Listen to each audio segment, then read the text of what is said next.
మనోళ్ళు ఈజీగా ఎవరినైనా సెలబ్రిటీని చేసేస్తారు, ఈజీగా ఎవరినైనా పాతాళానికి తొక్కేస్తారు. బెస్ట్ ఎగ్జాంపుల్స్ కుమారి ఆంటీ, మోనాలిసా.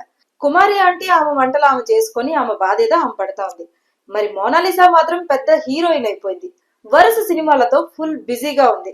సరిగ్గా ఏడాది తర్వాత ప్రయాగ్రాజ్ లో జరుగుతున్న మాఘమేళాలు ఒకరు కాదు, ఇద్దరు కాదు, ఏకంగా ముగ్గురు మోనాలిసాలు పుట్టుకొచ్చారు. ఇప్పుడు ఈ ముగ్గురే సోషల్ మీడియాలో సెలబ్రిటీలు అయిపోయారు. వాళ్లే బాస్మతి, శ్వేత, అప్సర పవన్.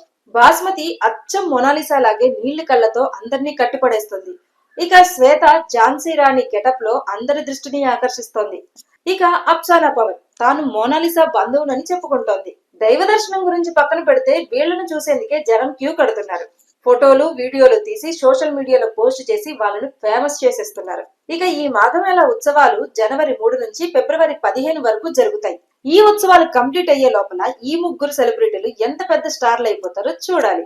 మరి ఇంకెంతమంది మోనాలిసాలు పుట్టుకొస్తారో వెయిట్ చేయాలి.